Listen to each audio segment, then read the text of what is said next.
मूर्तये नमः समन्तभद्राय समन्तस्फरणद्विषे नमः सवाय सभापतिभ्यश्च। मेरी आवाज ठीक से आ रही है ना? जी सर। जी सर, बिल्कुल आ रही है। ज्ञानदीप फाउंडेशन जयपुर द्वारा आयोजित इस पांडुलिपि एवं पुरालिपि विज्ञान अध्ययन कार्यशाला में हम आपका स्वागत करते हैं, अभिनंदन करते हैं। इस कार्यशाला में विशेष रूप से ब्राह्मी लिपि का अध्ययन अध्यापन हो रहा है। जैसा कि मुझे आनंद शर्मा जी ने बताया, मैं आप सभी को पुनः अभिनंदन करता हूं, स्वागत करता हूं। दरअसल ये बड़ा ही हर्ष का विषय है कि आज प्राचीन लिपियों एवं पांडुलिपियों के अध्ययन अध्यापन के प्रति लोगों में रुचि जागृत हुई है। कई विश्वविद्यालय, महाविद्यालय एवं जो अन्य शैक्षणिक संस्थान हैं, ट्रस्ट हैं, उनके माध्यम से इन लिपियों के और पांडुलिपियों के संरक्षण का, पठन पाठन का, संपादन का, प्रकाशन का कार्य हो रहा है और प्रचार प्रसार हो रहा है, जिससे समाज में एक जागरूकता आई है और काफी ग्रंथ जो अभी तक अप्रकाशित थे वो भी प्रकाश में आने लगे हैं और पांडुलिपियों के संरक्षण एवं संवर्धन में भी गति आई है।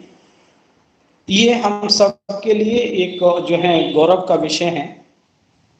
भविष्य में ये कार्य और भी आगे जाएगा और हमारे युवा साथी इस कार्य में लगे हुए हैं। आप लोग एक पवित्र ध्येय के साथ इस कार्यशाला में जुड़े हैं कि भाई हम लोगों का जो प्राचीन जो वारसा है, जो विरासत है, जिसको हमारे ऋषियों महर्षियों ने, हमारे आचार्यों ने, हमारे पूर्वजों ने, विद्वानों ने बड़े ही तपह पूर्वक संरक्षित कर हम तक सुरक्षित भेजा है, हमारा भी दायित्व बनता है कि हम आगे भी उसे सुरक्षित रखें, संरक्षित करें, पुष्पित करें, पल्लवित करें और उसका संवर्धन करें और उसको प्रकाश में लाएं।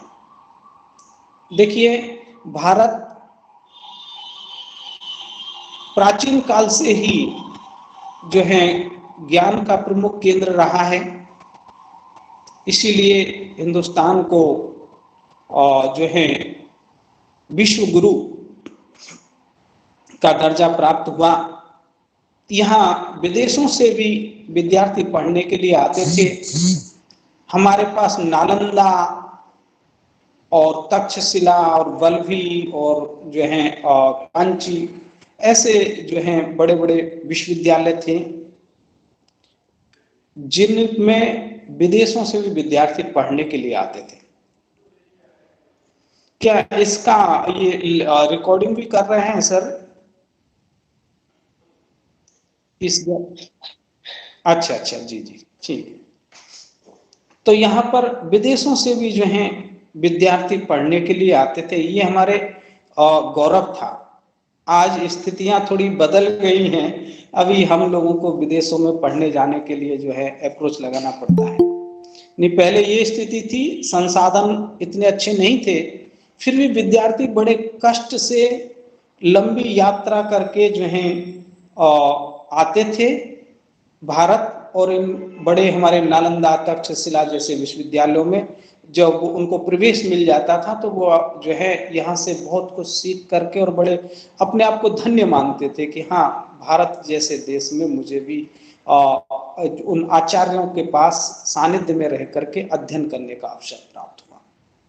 और वहाँ अध्ययन की सामग्री जो हुआ करती थी, जो ग्रंथ होते थे, वो बिल्कुल निसंदेह पांडुलिपियों के स्वरूप में होते थे। हस्तलिखित जो ग्रंथ होते थे और बड़े बड़े ही हमारे जो हैं ग्रंथ भंडार थे। जैसा कि नालंदा का ही में ही जो है बताते हैं कि 3-3 बड़े भंडार थे, और जब उसको बख्तियार खिलजी ने लगभग 12वीं शताब्दी में जब उसको ध्वंस किया, उन भंडारों में आग लगा दी, तो कई महीनों तक वहां जो है धुआं उठता हुआ देखा गया। बहुत सारे जो ग्रंथ हैं वो जल करके भस्म हो गए। काफी जो चीनी यात्री या और भी जगह से जो यात्रा करने के लिए विद्वान आए, जैसे हेनसांग आया या फाइयान आया, वो यहाँ से जाते समय अपने साथ बहुत सारे ग्रंथ साथ में लेके गए। उन्होंने उनका सदुपयोग किया, कुछ कॉपी करके ले गए, उन्होंने प्रतिलिपियां की, बैठ करके कई वर्षों तक रहे, और कुछ ग्रंथ मूल लेकर के गए।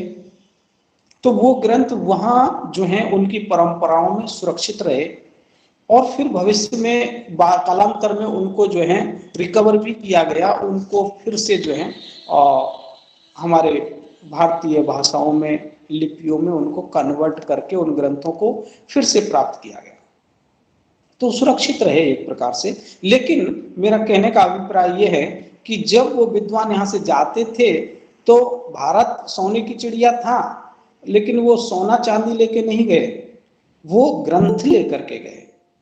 कुछ लिख करके ले गए, कुछ ओरिजिनल मिला तो उनको ओरिजिनल भी ले गए। यानी कि ये इससे पता चलता है कि सोने चांदी से ज्यादा वैल्यू हमारे जो है इन ऋषि महर्षियों द्वारा लिखित ग्रंथों का जो है वैल्यू थी, पांडुलिपियों की वैल्यू थी। इसीलिए भारत को पांडुलिपियों का देश भी कहा जाता था। जैसे सोने की चिड़िया या विश्व गुरु जो कहा जाता था, पांडुलिपियों का देश भी उस समय भारत को कहा जाता था कि ये पांडुलिपियां जो हैं एक बड़ी जो है धन संपदा थी भारत की। पशुधन संपदा या स्वर्ण और ये जो है का जो महत्व था, उससे अधिक महत्व इन ग्रंथों का था। और हमारे आचार्यों ने बड़े ही मेहनत से, बड़े योग और तप के बल पर तत्कालीन परिस्थितियों को, तत्कालीन इतिहास को संजो करके इन ग्रंथों में रखा। आज जो कुछ भी हमारे पास बचा है, आवश्यकता है उसको प्रकाश में लाने की, उसके संरक्षण संवर्धन की।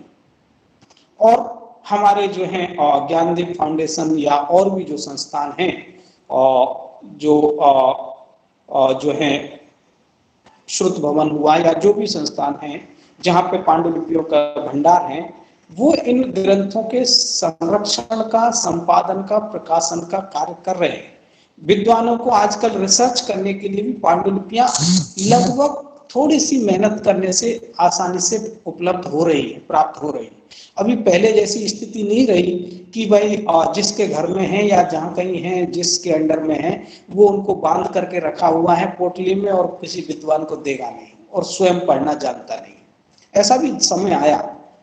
लेकिन अभी जब से नेशनल मिशन फॉर मैन्युस्क्रिप्ट ने ये जो है पांडुलिपियों के प्रचार प्रसार और संरक्षण संवर्धन का काम प्रारंभ हुआ किया लगभग 2003 से, तब से परिस्थितियां बदली हैं और अभी लोगों को जो है जागरूकता आई है।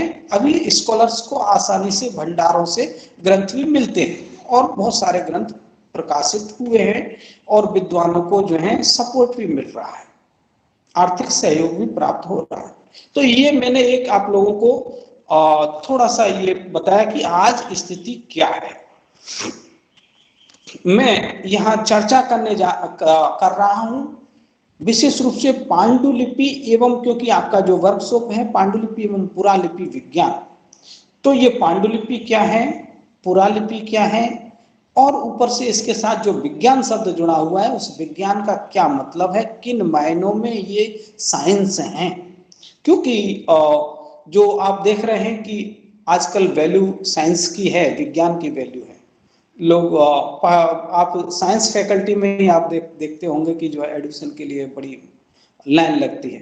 आर्ट्स फैकल्टीज में या अन्य फैकल्टीज में छात्र जाना कम ये पसंद कर रहे हैं।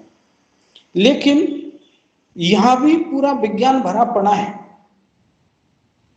इसीलिए इनको विज्ञान कहा गया है। मैं बताऊंगा सारी चीजें आप लोगों को। तो यहां चर्चा विशेष रूप से करनी होती है कि भाई पांडुलिपि क्या है और पुरालिपि क्या है। तो यदि हम पांडुलिपि की चर्चा करें तो पांडुलिपि में दो शब्द हैं, एक है पांडु और दूसरा है लिपि। लिपि का तो हमें अर्थ समझ में आता है कि भाई कुछ लिखा होगा कुछ भी लिप, वैसे लिप धातु से ये निष्पन्न हुआ है लिपि शब्द, लेकिन हम मतलब जो लिखा हुआ है कुछ। लेकिन पांडु क्या है? सामान्य अर्थ में अगर देखा जाए तो पांडु का जो है अर्थ होता है पीला। जैसे पांडवों के पिता थे पांडु, उनके पीला कलर हो गया था, रंग था उनका, इसलिए उनको पांडु कहा गया। और यानी कि एक सामान्य अर्थ हुआ पीला, लिपि लिखा हुआ या लिपा हुआ। वैसे लेपन से होता है ये, लिपना, पोतना, पीला कुछ पुता हुआ, एक सामान्य अर्थ ये निकलता है। दूसरा, जब पीले पे और हम आगे जाते हैं तो देखते हैं कि हमारे पास जो लेखन के साधन थे, जैसे ताड़पत्र हैं, भूर्ज पत्र हैं, या फिर जो बाद में जो ये अगरू पत्र और जो हैंडमेड पेपर हैं, उन सब को आज हम देख रहे हैं लगभग पीला रंग उनमें जो है दिखाई देता है। अब जो पत्ते हैं वो उनका स्वभाव है, जब वो सूख जाएंगे तो पीले पड़ जाएंगे। और हमारे यहाँ जो लेखन का जो प्राचीन साधन है वो ताड़पत्र और भूर्ज पत्र ये हैं, और ये जब सूखते हैं तो पीले हो जाते हैं। इसलिए उस ऐसा साधन जिस पे वो लिखा हुआ है वो पीले कलर का है, इसलिए जो है शायद ये पांडुलिपि ऐसा नाम पड़ा। दूसरे अर्थ में और जो है आप जाते हैं तो थोड़ा इसको जो जैसे मैन्युस्क्रिप्ट बोलते हैं अंग्रेजी में, वो हाथ से लिखा हुआ, तो पांडु शब्द का भी कहीं वैदिक जो है और परंपरा में हस्त में भी जो है हाथ के लिए भी प्रयोग हुआ है, थोड़ा घुमा फिरा के, डायरेक्ट तो नहीं। तो हस्तलिपि, हस्त से लिखा हुआ, यहां तक हम जो है अर्थ घटन में जा सकते हैं। तो ये हो गया आपका पांडु और लिपि। लिपि शब्द को मैं फिर से आपको बताना चाहता हूं, जो लिप धातु से लेपने, अमरकोश में जो लिप्स धातु के लिए प्रयोग हुआ है कि भाई ये जो लिप धातु है वो लेपन के अर्थ में प्रयोग होता है। लेपन अर्थात लीपना। जब कच्चे घर हुआ करते थे, हमने भी देखे हैं, जब हम छोटे थे तो गांव में कच्चे घर हुआ करते थे, उन मकानों को, घरों को जो है उन माताएं बहनें उसमें चौका देती थी, लीपती थी। और वो लेपन जो होता था वो पीली मिट्टी, गाय का गोबर और जो है कुछ पानी और ऐसी कुछ चीजों का घोल बना करके वो घर में चौका दिया जाता था, लेपा जाता था। ये लिपि का सबसे प्राचीनतम स्वरूप है, लेपन। उसके बाद वो और यात्रा करते करते जाकर के अक्षरों में परिवर्तित होती है। प्रारंभ में लिपि का स्वरूप अभी जो हमें दिखाई दे रहा है ऐसा अक्षरात्मक नहीं था, बल्कि वो लिप धातु वाला ही लेपन स्वरूप ही था। जैसे कि किसी घर में कोई माता बहन जब चौका लगाती हैं, वो जब सूख जाता है वो बड़ी स्टाइल से ऐसे लगाती है कि उसी में बेल बूटा और कुछ चित्रकारी जैसा भी बना देती है, और उसको हम देख करके पहचान लेते हैं कि इन्होंने क्या चित्रकारी की है। एक प्रकार से उसको चित्रात्मक लिपि भी कह सकते हैं। तो वो एक स्वरूप है लिपि का। कई बार घरों में शादी विवाह होता है तो दरवाजे पर किसी ने वो कोई बेल बूटा बना दिया, या फिर कुछ शादी का प्रसंग है, किसी के घर में वो डोली ले जाते हुए कुछ लोग कहारों का फोटो बना दिया, या फिर गाय का एक चित्र बना दिया, बछड़ा है वो दूध पी रहा है चित्र बना दिया। उसे चित्र को देख करके ही हम पढ़ लेते थे। वहां उसने लिखा नहीं है कि इस घर में लड़के की शादी है या लड़की की शादी है, लेकिन चित्र उस तरह से बनाते थे कि उन चित्रों को देख करके ही हम अनुमान लगा लेते थे कि इस घर में शादी लड़के की है या लड़की की है, या मैंने शादी का प्रसंग है या क्या प्रसंग अनुसार भी चित्र बनते थे। उन चित्रों के अनुसार हमें प्रसंगों का पता चल जाता था, वो चित्र बोलते थे। चित्रलिपि भी और जो है के भी कई जगह साक्ष्य मिलते हैं। यहाँ पे ये मध्य प्रदेश में भी एक दो इनमें पहाड़ों में कुछ ऐसे चित्रात्मक जो हैं लिपि के कुछ मिले हैं अवशेष। और इससे पहले भी आप जाएं तो सिंधु घाटी सभ्यता के समय में भी बहुत सारे कुछ चित्र मिले हैं, वो भी लिपि का स्वरूप था। मैं चर्चा करूंगा उसकी भी। तो वो एक प्रारंभिक स्वरूप होता था। बाद में उनको जो है, और वो जो है भावलिपि, एक भावलिपि भी उसको कह सकते हैं। वो जैसे कोई अक्षी आंख का चित्र बना दिया, उससे आंसू की बूंद टपकते हुए दिखा दिया, और देखने वाला उसको देख करके ये पता लगा ले जान जाता है कि अच्छा ये शोक का कुछ विषय है और वो दुखी है, इसलिए उसकी आंख से आंसू आ रहे हैं। उसे लिखने की आवश्यकता नहीं पड़ी, सिर्फ वो चित्र से ही बता दिया। या फिर हम लोग भी जब छोटे थे तो स्काउटिंग एंड गाइडिंग का कुछ प्रोग्राम टूर हुआ करते थे। उस समय जब एक टोली आगे जा रही है, कुछ टोलियां पीछे जा रही हैं, जो आगे वाले लोग हैं वो जंगल में जो है कुछ पत्थरों से कुछ पत्तों से ऐसे उनसे कुछ एरो बनाएंगे या एक उसको कुछ चिन्ह बना कुछ जो है आपको निर्देशन देते हुए जाते हैं, और उन आकृतियों को देख करके हम उनको फॉलो करते करते वहां तक पहुंच जाते हैं जहां वो होते हैं। तो ये भी एक प्रकार की लिपि ही थी।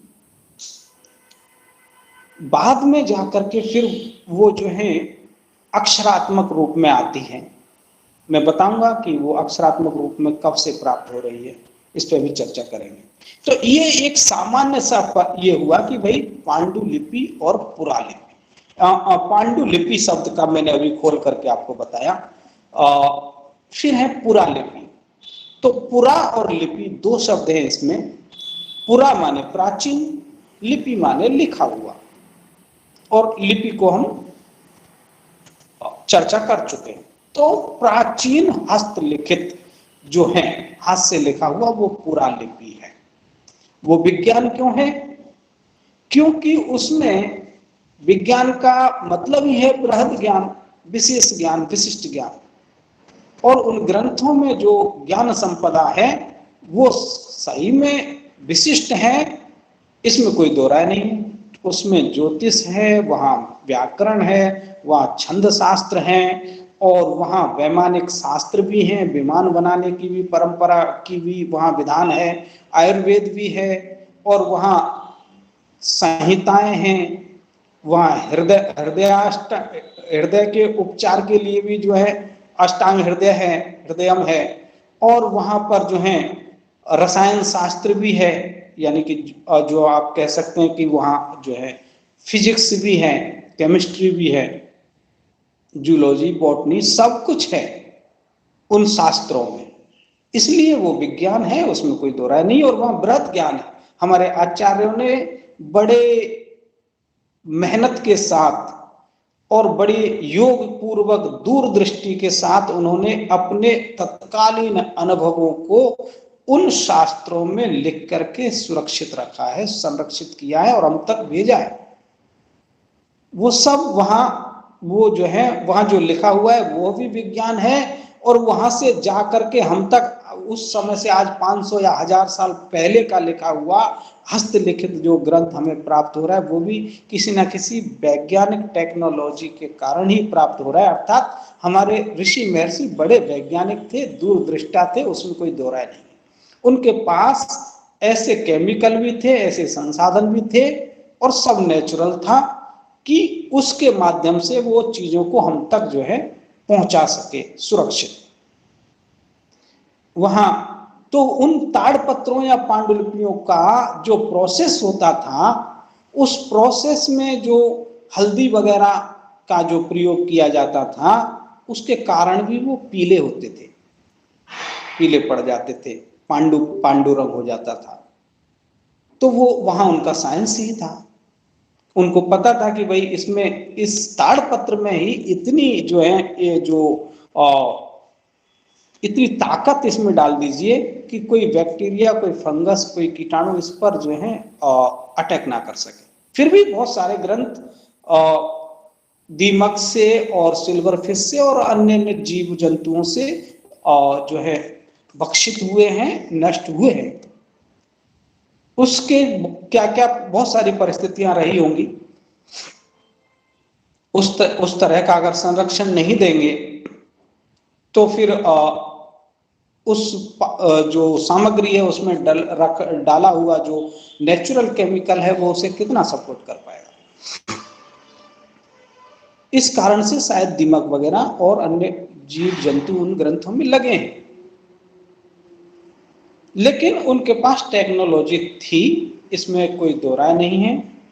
और नेचुरल इंक, स्याही भी नेचुरल बनाते थे, फूलों से, पत्तियों से, और जो है बबूल, गोंद वगैरह ये सब से मिला करके नेचुरल इंक ऐसी बनाते थे कि वो आज 1000 साल 800 साल हो गए, ताड़पत्र पे लिखा हुआ है, कागज पर लिखा हुआ है, और वो स्याही आज तक जो है फेड नहीं हुई है, आज तक वो फीकी नहीं पड़ी है। जैसा उस समय कलर रहा था वैसा ही अभी भी अक्षर अक्षर में दीप जैसा जल रहा है, वो एक एक अक्षर चमक रहा होता है।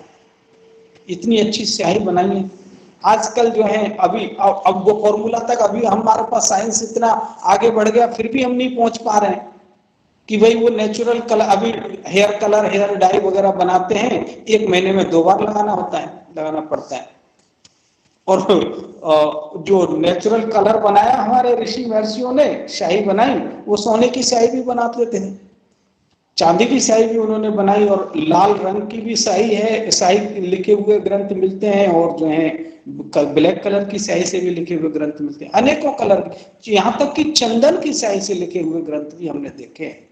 ताड़पत्रों पर जो है चंदन की स्याही से लिखे हुआ है। तो वो सब साइंस से ही संभव है, वो सब विज्ञान था। इसलिए इसको हमने जो है हमारे जो भी ऋषियों ने नाम दिया है कि विज्ञान, पांडुलिपि, पुरालिपि विज्ञान, वो सार्थक नाम है, उसमें कोई दो राय नहीं। ये हुई एक साधारण सी जो है नाम की चर्चा।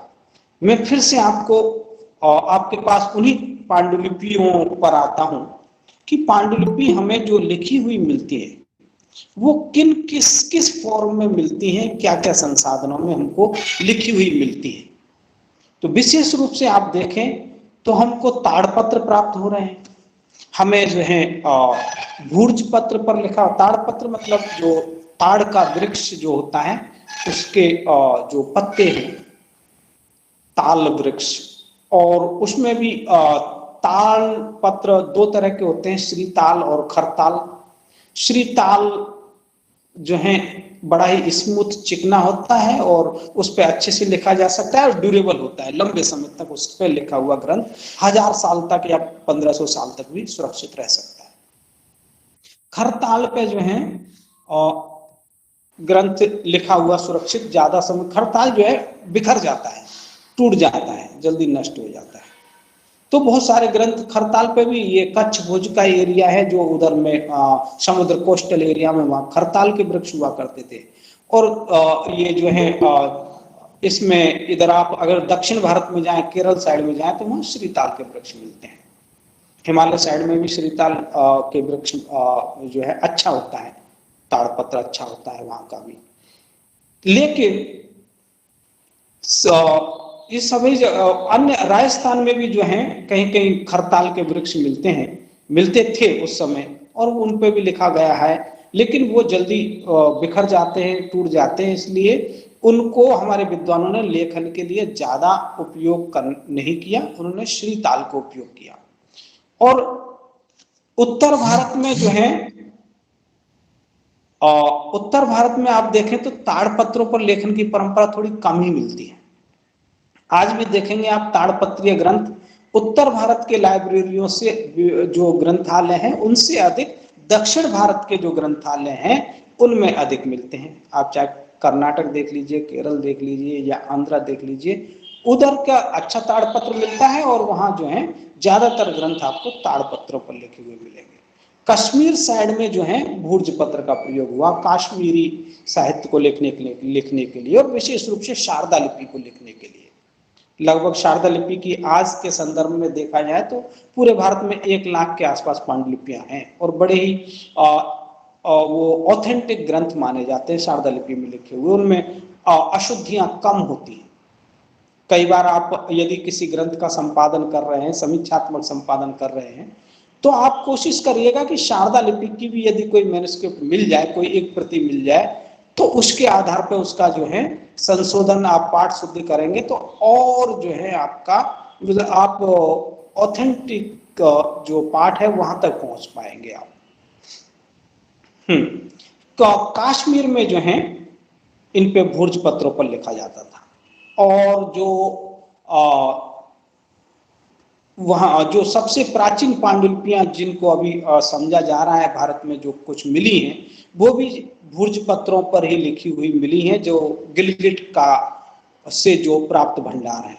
गिलगिट ये पाकिस्तान अभी जो है पाकिस्तान पाक ऑक्यूपाइड जो कश्मीर है उस क्षेत्र में स्थान है, वहां से जो है मिली है।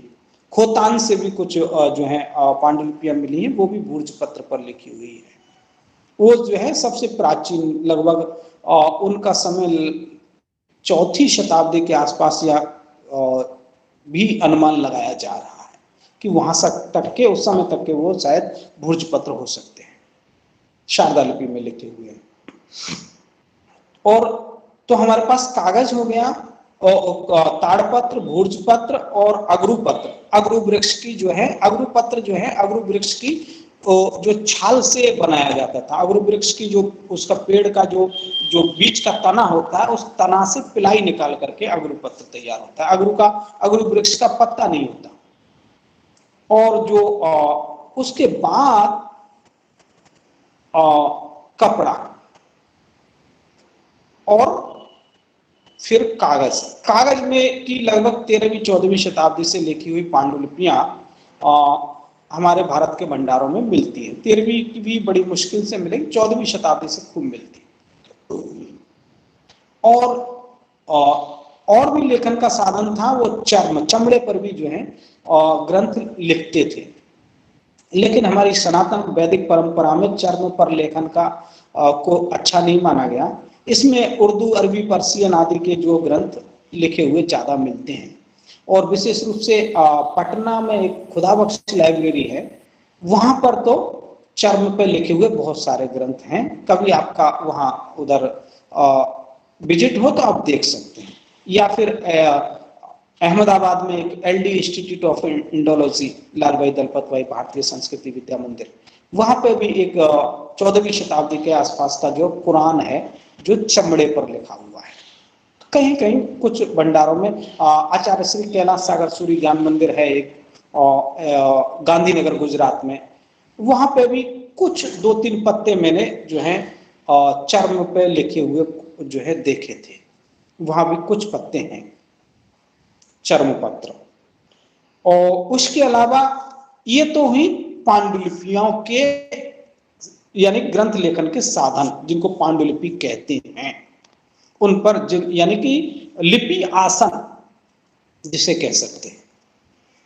इतने सारे साधनों पर हमें लिखे हुए मिलते हैं। और मैं आपको बता दूं, चर्म पर लिखे हुए जो है चमड़े की सबसे ज्यादा वो ड्यूरेशन ये लाइफ होती है। चर्म पर लिखे हुए ग्रंथ ज्यादा लंबे समय तक रहते हैं बजाय ताड़पत्र, भूर्ज पत्र के। लेकिन उनमें तेल वेल लगा करके उनको जो है सुरक्षित नहीं रखा गया तो वो खराब भी जल्दी होते हैं, दोनों चीजें। उससे और पहले का अगर अब हम जाएं, ताड़पत्र युग से अगर पहले का जाए तो हमको शिलालेख मिलते हैं, हमें ताम्रलेख मिलते हैं, हमें लोह पत्र मिलते हैं, लोहे पर लिखे हुए जो है कुछ पत्र। और स्वर्ण पत्र, स्वर्ण के जो है सोने की जो है पत्रों पर भी लिखा हुआ मिलता है। ये इनमें ज्यादातर जो है ये ताम्र पत्र, लोह पत्र या स्वर्ण पत्रों में जो है दान पत्र वगैरह होते हैं, राजाज्ञाएं वगैरह, राजाओं के शासन के जो है कि भाई ये अमुक पंडित को इतना दान दे दिया, अमुक को ये गांव दे दिया, ये मंदिर यहाँ इनके लिए, वो ऐतिहासिक एविडेंस इनमें मिलते हैं। शिलालेख, स्तंभ लेख, तो शिलालेख जो है पर खोद करके लिखते थे और ताड़पत्र पर भी खोद करके लिखते थे, लेकिन वो एक पतला स्टाइलस होता है, पतली नुकीली एक कील होती है, उस कील से लिखते थे और फिर बाद में उसके ऊपर स्याही पोत देते थे। और भूर्ज पत्र पर मोटी कलम से लिखते हैं, भूज पत्र पे खोद के नहीं लिख सकते, नहीं तो वो वहीं से फट जाएगा और वो नष्ट हो जाएगा। और ये कागज पर भी कलम से ही लिखते हैं, चर्म पर जो है कलम से ही लिखा गया है, स्याही से। और ताम्र पत्र, लोह पत्र, स्वर्ण पत्र आदि पर भी खोद करके जो है अक्षर बनाए जाते थे। अब शिलालेखों में हमारे पास अगर देखें तो लगभग सबसे प्राचीन एविडेंस हमें ईसा पूर्व 3री या 2री शताब्दी तक के शिलालेख हमें मिल रहे हैं। अशोक का शिलालेख, विशेष रूप से बहुत सारे शिलालेख उनके मिले हैं पूरे भारत में, उत्तर से दक्षिण, पूर्व से पश्चिम तक, और उन शिलालेखों में ब्राह्मी लिपि लिखी हुई है और अक्षर खोद करके लिखे हुए हैं, जिसमें गिरनार का शिलालेख है और अन्य भी जो है भगवान बुद्ध का जो लुम्बिनी का शिलालेख है, बहुत सारे शिलालेख प्राप्त हुए हैं। तो इस प्रकार से ये जो है एक लेखन के साधन हुए। और लिपियों के बहुत सारे प्रकार भी मैंने आपको थोड़े से बता दिए कि भाई रज्जु लिपि, संकेत लिपि, या फिर और उसके बाद जो है पेरू से कुछ रज्जु लिपि के जो है चिन्ह मिले, रस्सी जैसे आकार के अक्षर है वहां। तो इस प्रकार से ये एक लिपि, पांडुलिपि, पुरालिपि, ये जो एक थोड़ा सा मैंने आपको परिचय दिया। अब इन पांडुलिपियों को ना विविध नामों से जाना जाता है, सिर्फ एक अकेला पांडुलिपि ही नहीं। आप लोग भी अगर पांडुलिपियों के कुछ और नाम जानते हो तो मुझे बताइए, मतलब आप लोगों को भी बोलने का अवसर मिलेगा। आप लोगों ने पांडुलिपि के अलावा और क्या क्या नाम सुने हैं, कोई बताएंगे मुझे?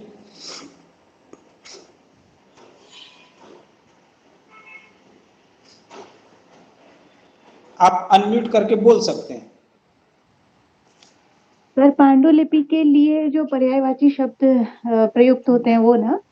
हाँ जी सर, पोथी भी होता है, पुस्तक भी होता है, और पर्सियन लैंग्वेज में मकतूता भी बोलते हैं। अच्छा, आपका क्या नाम है? सर, श्रुति जैन। अच्छा जी जी, वेरी गुड। हाँ, अरबी पर्शियन में इनको जो है मकतूताज भी कहा जाता है, और प्रत भी कहते हैं, प्रति भी कहते हैं, और मातृका भी कहते। मातृका संस्कृत का बड़ा जो है फेमस शब्द है। तो इतने सारे पुस्तक, जैसे आप देख रहे हैं सरस्वती वंदना में वीणा पुस्तक धारिणी, वह पुस्तक शब्द का प्रयोग हुआ, लेकिन वो पांडुलिपि है उनके हाथ में। पोथी शब्द भी है, कबीरदास जी कहते हैं कि पोथी पढ़ पढ़ जग मुआ, वहां मैन्युस्क्रिप्ट के लिए ही, पांडुलिपि के लिए ही ये पोथी शब्द जो है प्राप्त हुआ है।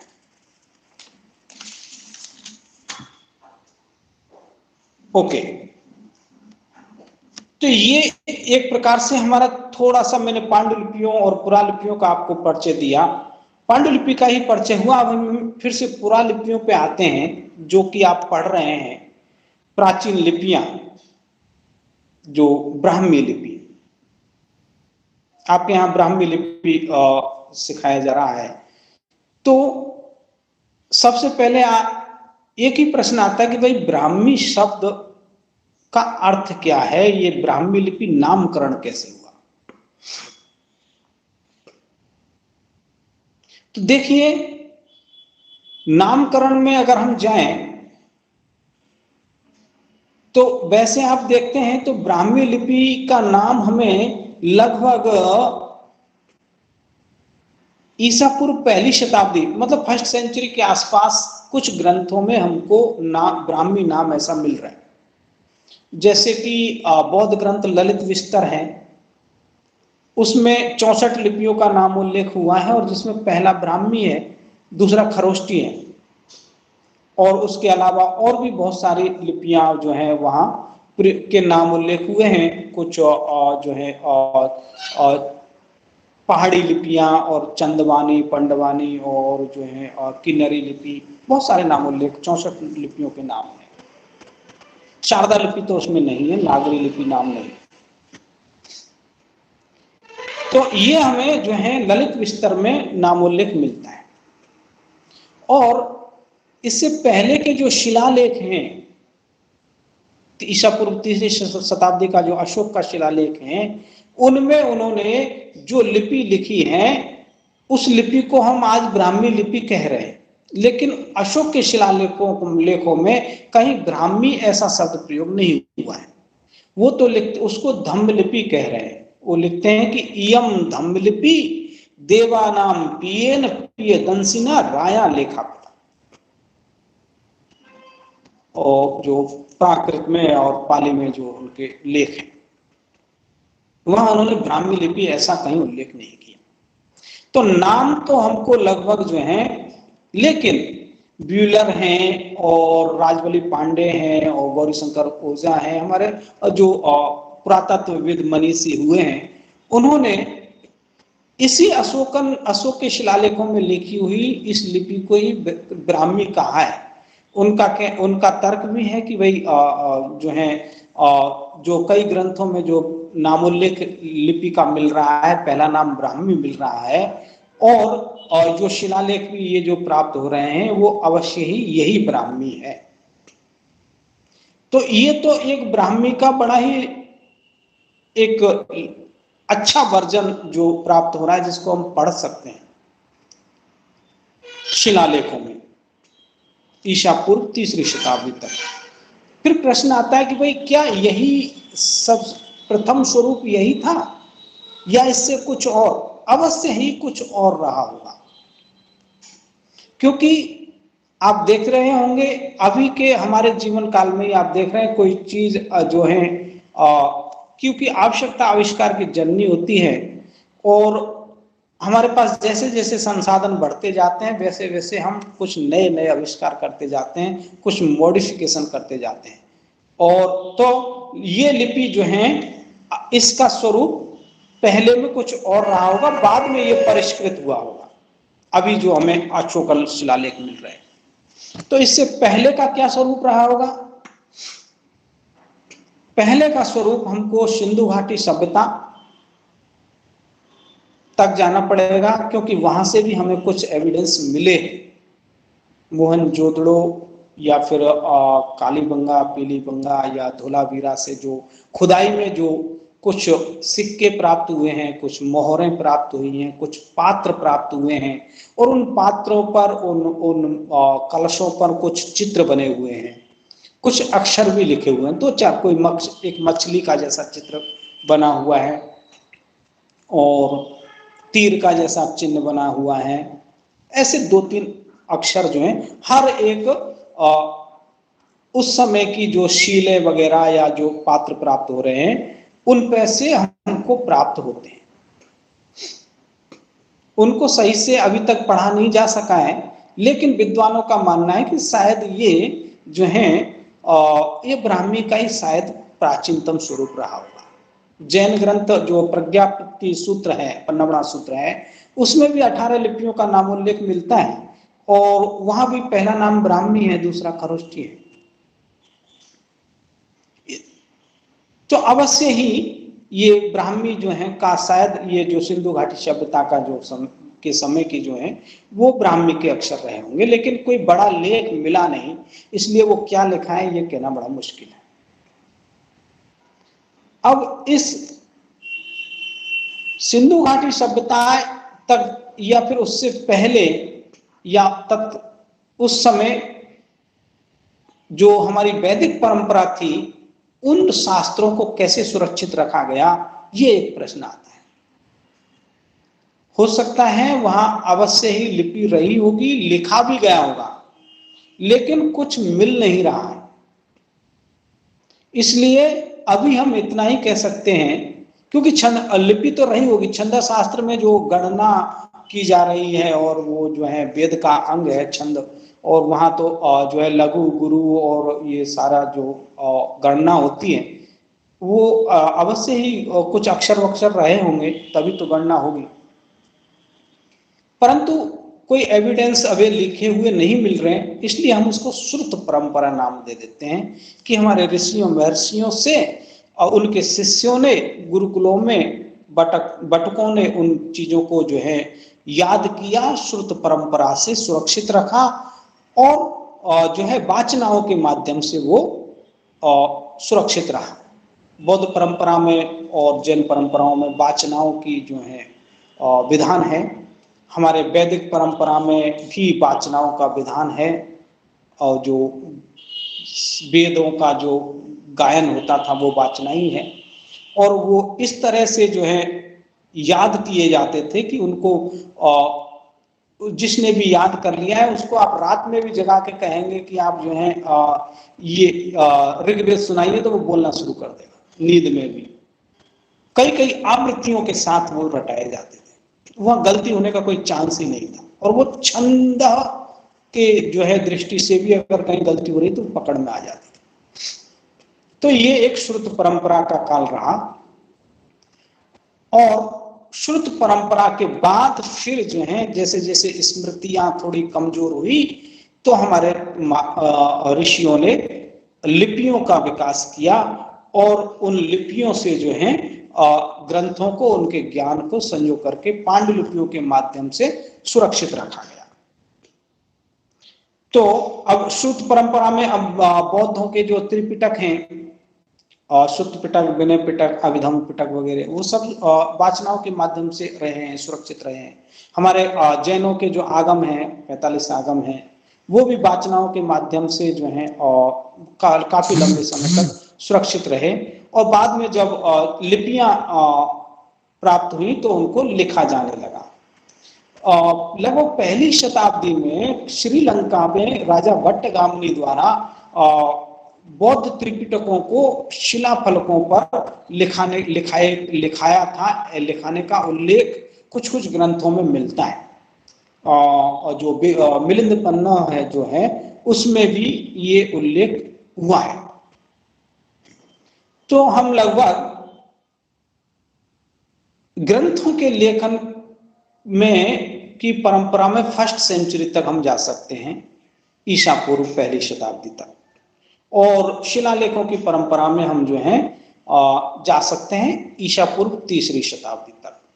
उससे पहले बुद्ध के समय में लिखा हुआ कुछ मिल नहीं रहा है एविडेंस, लेकिन क्योंकि वहाँ जो है लिपि संदर्शन पर्व में, तो वो जब भगवान बुद्ध जब जाते हैं पढ़ने के लिए अपने गुरु के पास, तो गुरु पूछते हैं उनसे कि कहते हैं कि आज हम आपको लिपियां पढ़ाएंगे, जब लिपिशाला में जाते हैं। तो जो बुद्ध कहते हैं कि इस जगत में अभी 64 लिपियों का जो है चलन है, बताइए आप मुझे कौन सी लिपि सिखाना चाहते हैं। तो वहां तक के कुछ ये वाचिक जो है एविडेंस मिल रहे हैं, लिखित एविडेंस तो हमको शिलालेखों के जो है ईसा पूर्व तीसरी शताब्दी, पहली शताब्दी, दूसरी शताब्दी तक के मिलते हैं। और वहां तो धम्म लिपि का प्रयोग हुआ है, ब्राह्मी लिपि इसको बाद में नाम दिया गया। अब ब्राह्मी लिपि कैसे नाम पड़ा, इस पे अगर जाएं हम तो इसमें दो परंपराएं हैं, एक वैदिक परंपरा, एक जैन परंपरा। वैदिक परंपरा कहती है कि भाई जो है ब्रह्मा जी ने सृष्टि की उत्पत्ति की और उन्होंने ही ये लिपि दी, इसलिए शायद इसका नाम लिपि पड़ा, ब्राह्मी लिपि पड़ा होगा। या फिर ब्राह्मण वर्ग के जो विद्वान लोग हैं वो लेखन पढ़ने का काम करते थे, इसलिए जो है इस लिपि को ब्राह्मी लिपि ऐसा नाम दिया गया होगा।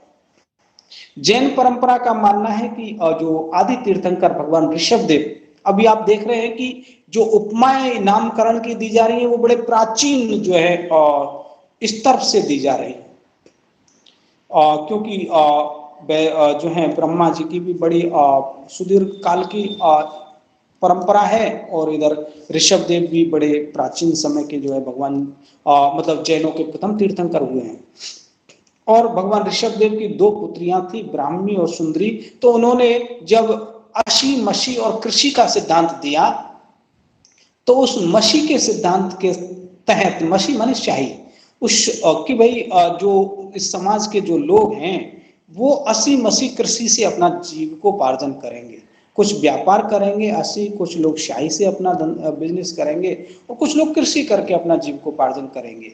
तो जो मसी का जिन्होंने सिद्धांत दिया शाही का, तब प्रश्न वहां खड़ा हुआ कि शाही किससे कैसे व्यापार किया जाएगा, कुछ उसके लिए तो कुछ चाहिए, अक्षर लिपि चाहिए। तो उन्होंने अपनी बड़ी बेटी को ये जो है ब्राह्मी लिपि, ये लिपि सिखाई और बड़ी बेटी का नाम ब्राह्मी था, इसलिए इसका नाम ब्राह्मी पड़ गया। ऐसे एक जो है जैन परंपरा का मानना है। अस्तु जो भी रहा हो, ये एक रिसर्च का विषय है, विद्वान लोग इस पे रिसर्च करके कुछ तथ्य और भी इसमें निकाल सकते हैं, ढूंढ सकते हैं। इस प्रकार से ये जो है ब्राह्मी लिपि के अक्षरों को तो आप लोग पढ़ने हैं ही, इसलिए मैं और इसके नामकरण की चर्चा नहीं करूंगा, लेकिन ब्राह्मी लिपि की कुछ विशेषताएं बताना चाहता हूं। ब्राह्मी लिपि हिंदुस्तान की प्राचीनतम लिपि है और ये बाएं से दाएं लिखी जाती है। एक जैन ग्रंथ है भगवती सूत्र। भगवती सूत्र में तो जब वो कर्ता जब ग्रंथ का लेखन करते हैं तो वो कहते हैं नमो ब्रह्मी ये लिपि, ब्राह्मी लिपि को नमस्कार करके उन्होंने मंगलाचरण किया है। इससे पता चलता है कि इस लिपि का जो है बड़ा ही सम्मान था, इसमें कोई दो राय नहीं है। और ये ब्राह्मी लिपि अभी तक जो प्राप्त साक्ष्य हैं उसके आधार पर लगभग चौथी या 5वीं शताब्दी में जाकर के इसमें कुछ विचलन शुरू होता है। बाकी अशोक के समय से और 4वीं शताब्दी तक, गुप्त काल तक भी एक प्रकार से ब्राह्मी जो है लिखी जा रही है। बाद में गुप्त काल के बाद से इस ब्राह्मी में जो है कुछ अक्षरों की आकृति परिवर्तित होती है, उसमें कुछ शिरोरेखा आ जाती है। प्रारंभ में ब्राह्मी में शिरोरेखा नहीं है और ये ब्राह्मी बाएं से दाएं लिखी हुई हमको मिलती है। लेकिन खरोष्टी लिपि, उसके साथ साथ ही खरोष्टी का भी नाम मिलता है ग्रंथों में, लेकिन खरोष्टी जो है दाएं से बाएं लिखी, राइट टू लेफ्ट लिखी हुई मिलती है। इसीलिए शायद हो सकता है भारत में खरोष्टी लिपि का ज्यादा विकास नहीं हुआ, क्योंकि यहाँ तो वैदिक परंपरा है और यहाँ उल्टे या बाएं से दाएं चलने वाली परंपरा है। हम दाएं से बाएं जो परंपरा है उसको फॉलो नहीं करते हैं। और ये अरबी, पर्शियन और उर्दू वाली जो स्क्रिप्ट है जो खरोष्टी की परंपरा को फॉलो करती है, वो दाएं से बाएं लिखी जाती है। तो ये जो ब्राह्मी जो है कुटिल काल में, कुटिल राजाओं के काल में इसमें इसके अक्षरों की आकृति थोड़ी टेढ़ी मेढ़ी हो गई, अक्षरों में पूंछ लगा करके लिखे जाने लगा और शिरोरेखा लगा करके लिखे जाने लगा और उसका नाम आ गया कुटिल ब्राह्मी। और उस कुटिल ब्राह्मी से ही फिर और बहुत सारी लिपियां जो हैं, एक प्रकार से ये उत्तर और भारत करके 2 भागों में विभाजित हो जाती हैं और उत्तरी ब्राह्मी, दक्षिणी ब्राह्मी ऐसे नाम पड़ जाते हैं। अच्छा, कोई कुछ पूछना चाह रहे हैं, शायद हैंड रेज किया है ज्योति। जी सर मैं थोड़ा सा ये पूछना चाहती थी कि मोड़ी लिपि और कुटिल लिपि में क्या समानता या असमानता है? मोड़ी में भी अक्षरों को टेढ़ा मेढ़ा ही मतलब लिखा जाता है ना?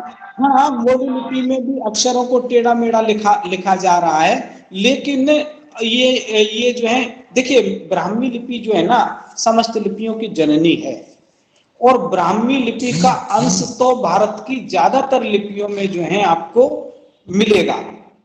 कभी अवसर मिलेगा तो कुछ अक्षर में लिख करके भी आपको बताऊंगा कि ब्राह्मी का जो एक क होता है, एक प्लस का जैसा, गणित में जो प्लस का चिन्ह जो प्रयोग होता है उसके जैसा होता है, और उस प्लस वाले चिन्ह पर अगर शिरोरेखा लगा दें और जो मिडिल वाला प्लस है उसको लेफ्ट साइड से गोला कर दीजिए और राइट साइड में उसकी एक नीचे में टांग लगा दीजिए तो क बन गया देवनागरी का।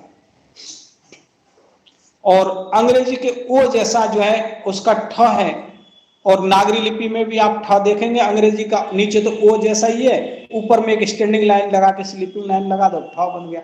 बहुत सारे जो है अक्षर ब्राह्मी से बिल्कुल ब्राह्मी का अंश उन कई लिपियों में, नागरी में, मोडी में या फिर शारदा में, ग्रंथ में, कई लिपियों में आप लोगों को, ज्यादातर लिपियों में ब्राह्मी के अक्षरों का अंश मिलेगा। और आप एक तुलनात्मक अध्ययन जो है भी आराम से इन लिपियों पर कर सकते हैं, रिसर्च के लिए बड़ा अच्छा टॉपिक बनता है। तो अवश्य ही इसमें कोई दो राय नहीं है कि मोडी लिपि में भी ब्राह्मी का अंश है जी। तो ये जो है उत्तरी और दक्षिणी रूप करके दो प्रकार से इसका विभाजन होता है। और उत्तर भारत में इससे जो है शारदा लिपि निकलती है, जो कश्मीर में विकसित होती है, पल्लवित होती है, और लगभग हमें अभी उसकी 8वीं 9वीं शताब्दी की पांडुलिपियां मिल रही है। एक 7वीं शताब्दी की भी ऑक्सफोर्ड यूनिवर्सिटी से अभिज्ञान शाकुंतलम की पांडुलिपि मिली है, जिस पर प्रोफेसर बसंत कुमार भट्ट जी ने जो है बड़ा अभी शोध भी किया है, और उसी शोध पर उनको राष्ट्रपति पुरस्कार भी अभी 2 साल पहले प्राप्त हुआ। तो हम 7वीं शताब्दी तक जा सकते हैं शारदा लिपि को लेकर के। नागरी लिपि भी लगभग उसके समकालीन ही है। नागरी को शारदा की छोटी बहन कहा जाता है। शारदा की विशेषता है कि उसके अक्षर मोटे होते हैं और संयुक्त अक्षरों का विधान उसका थोड़ा जटिल है, इसलिए शारदा लिपि को फिर बाद में छोड़ करके विद्वानों ने जो है नागरी लिपि को अपना लिया और नागरी लिपि में ही ज्यादातर लिखा जाने लगा। और इस नागरी से फिर देवनागरी आई है। नागरी की समकालीन ही है मैथिली लिपि है, जिसको तिरहुता भी कहते हैं। बंगला लिपि है, और बंगला लिपि के समकालीन ही हैं चकमा और मोग लिपि है, बुद्धिस्ट लिपियां हैं, इनमें बुद्धिस्ट साहित्य है। और फिर उड़िया लिपि है, फिर गुजराती लिपि है। ये उत्तर भारत में ब्राह्मी से निकला हुआ वर्जन आपको बता रहा हूं। और मराठी तो जो है भाषा तो है लेकिन लिपि नहीं है, वो देवनागरी में लिखी जाती है। नेवारी लिपि है, और पावची है, चंदवानी है, पंडवानी है, और पहाड़ी लिपियां, ये भी सब जो है इधर से निकलती है। उसी प्रकार से दक्षिणी भारत में आप जाएंगे तो ग्रंथ लिपि लगभग वो भी 7वीं 8वीं शताब्दी में जो है एक विकसित होती है ब्राह्मी से ही। और तिगलारी लिपि निकलती है। फिर ग्रंथ लिपि में संस्कृत के ताड़पत्रों के लिखे हुए हजारों क्या लाखों ग्रंथ जो है आज भी उपलब्ध हैं। जैसे उत्तर भारत में नागरी लिपि में लिखे हुए ग्रंथ प्रचुर मात्रा में मिलते हैं, ऐसे ही दक्षिण भारत के भंडारों में ग्रंथ लिपि, ताड़पत्रों पर लिखे हुए ग्रंथ लिपि के जो है ग्रंथ मिलते हैं। उसका नाम ही ग्रंथ लिपि इसीलिए नाम पड़ा, ग्रंथ लेखन के लिए, संस्कृत के ग्रंथ लेखन के लिए ही वो लिपि का आविष्कार हुआ। और फिर तमिल है, तेलुगु है, मलयालम है, और नंदी नागरी। अब वहां दक्षिण भारत में नंदी नागरी लिपि भी है। वो नागरी लिपि से बिल्कुल उसका कोई मेल नहीं है, लेकिन नागरी लिपि के जैसा ही एक लिपि उधर भी तैयार करने के लिए उसको जो है ये ग्रंथ लिपि से ही थोड़ा मॉडिफिकेशन करके ये मलयालम तेलुगु से उसको नंदी नागरी ऐसा नाम दिया गया। इस प्रकार से जो है भारत, मैंने कुछ लिपियों का आपको नामकरण बताया। अब मैं आपको, क्योंकि समय बहुत कम है, हो ही गया है समय, लिपि और भाषाओं का थोड़ा सा एक हमारे विद्वान, हमारे स्कॉलर कई बार लिपि और भाषा में जो है वो फंस जाते हैं कई बार कि ये हिंदी भाषा का लिखा हुआ कोई पुस्तक उनको दे दी जाए और उनसे पूछा जाए किस लिपि में लिखा है, तो बोल देते हैं कि हिंदी लिपि में लिखा हुआ है। दरअसल हिंदी नाम की कोई लिपि नहीं है, वो दूसरी लिपि तो देवनागरी है। तो ये लिपि और भाषा जो मुख से निश्चित होती है, जो वर्णात्मक शब्दात्मक होती है, ध्वन्यात्मक होती है, वहीं लिपि हाथ से निश्चित होती है, हम हाथ से लिखते हैं, अक्षरात्मक होती है।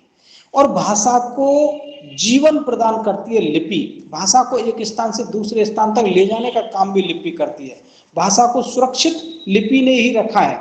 पांडुलिपियों के माध्यम से जो भाषाएं थी उस समय की, जो ग्रंथ थे, उन ग्रंथों को ताड़पत्रों, भोजपत्रों आदि जो है संसाधनों पर लिपियों के द्वारा लिख करके सुरक्षित रखा गया। एक स्थान से दूसरे स्थान तक भी लिपि ही भाषा को भेजती है। जैसे आप व्हाट्सएप में कुछ मैसेज लिख करके अभी अमेरिका भेजना चाहें तो किसी को मैसेज कर सकते हैं, तो आप जो कहना चाह रहे हैं वो चीज आपने लिख करके लिपि के माध्यम से वहां भेज दिया। तो यानी कि भाषा को जीवित भी लिपि रखती है, भाषा को पंख भी लिपि लगाती है। इसलिए लिपि का बड़ा ही महत्वपूर्ण योगदान है। और आज के समय में इन लिपियों के सुरक्षा संरक्षण की बहुत आवश्यकता है, बहुत सारी लिपियां नष्ट भी हो गई। इसलिए आप लोग, मैंने इसीलिए जो है कहा कि मैं आपका स्वागत अभिनंदन करता हूं कि आप इन भारतीय प्राचीन परंपराओं के संरक्षण के लिए काम कर रहे हैं। और उसी प्रकार से जो है, अब एक बात देखिए, संस्कृत, पाली, प्राकृत और हिंदी, ये सिर्फ भाषाएं हैं, इनकी अब ये लिपियां नहीं है, और इनकी अपनी लिपि भी नहीं है कोई। ये सभी, इन सभी ऐसी भाषाएं, आप इनको किसी भी लिपि में लिख सकते हैं, लेकिन विशेष रूप से नागरी लिपि पर डिपेंड है। नागरी लिपि इनको 100% जो है शब्द और अक्षर उच्चारण प्रदान करती है। तो इस प्रकार से जो है लिपियों का अपना एक बड़ा ही वैशिष्ट्य है, बड़ा ही महत्व है। और तो इन लिपियों के संरक्षण के लिए आप लोग काम करें, और इनमें निहित जो शास्त्र है, इनमें लिखे हुए जो शास्त्र है, उनको प्रकाशन में भी आप लोग योगदान दें, ऐसी मेरी शुभेच्छा है। और मुझे आपने याद किया, इस अवसर पर मुझे कुछ बोलने का जो एक अवसर प्रदान किया, इसके लिए मैं संस्थान के सभी विद्वानों को और सभी संरक्षकों को आभार व्यक्त करता हूं, धन्यवाद देता हूं। यदि आपका कोई प्रश्न है, आप लोग प्रश्न पूछ लीजिए, क्योंकि समय हो गया है, बहुत वो कुछ बोलने को है। और शायद हो सकता है आप लोगों को लगा होगा कि मैं जल्दी जल्दी बोला हूं, क्योंकि कम समय में मुझे ज्यादा चीजों को समेटना था, इसलिए मैं थोड़ा जल्दी भी बताने का प्रयास किया हूं। यदि कोई प्रश्न है, आप लोग प्रश्न पूछ सकते हैं। नमस्ते सर। नमस्ते सर, धन्यवाद। मेरा 2 क्वेश्चन है actually, can I ask sir? Yes please. Sir, actually, in the explanation, you said that in Madhya Pradesh we got some Chitra Lipi. Can you please tell me, sir, in which place exactly in Madhya Pradesh? Jabalpur जो area है, जबलपुर के पहाड़ों पर कुछ मिलते हैं। शंख लिपि भी उसको नाम कुछ विद्वानों ने दिया है। Thank you, sir. And one more question is that what is Agaru Patra? What is Agaru Patra? अगरू पत्र ये अगर का वृक्ष होता है। अगर, दरअसल मैं यहाँ जो अगरतला में हूँ ना, ये अगरतला नाम ही इसलिए नाम पड़ा है त्रिपुरा के पेट में, जो मैं अभी जहां से बोल रहा हूँ, अगरतला से बोल रहा हूँ। और अच्छा है, संयोग यह है कि यहाँ अगरू के वृक्ष अधिक होते थे। जो अगरबत्ती वगैरह बनाते ना, सेंटेड जो ये होते हैं, वो ही अगरू वृक्ष हैं। उसकी छाल से जो है बनते थे अगरू पत्र। Okay. Thank you, sir. Thank you very much. Thank you. और कोई प्रश्न है? Sir, what is the difference between Pandulipi and Brahmi lipis? देखिए, ब्राह्मी लिपि है और पांडुलिपि तो एक साधन है, एक ताड़पत्र है, कागज है, भोजपत्र है, उनको पांडुलिपि कहेंगे। और ब्राह्मी एक अक्षरात्मक लिपि है। पांडुलिपि में कोई अक्षर नहीं है। पांडुलिपि तो एक कोरा कागज है, उस पर आप कुछ लिख सकते हैं।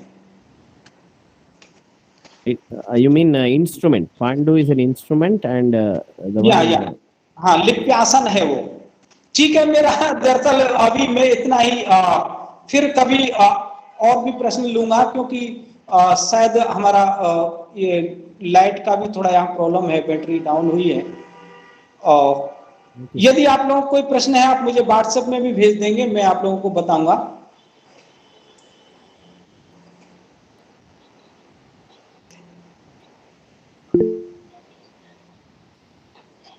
धन्यवाद, बहुत बहुत धन्यवाद। Thank you, sir. Thank you very much, sir. Thank you.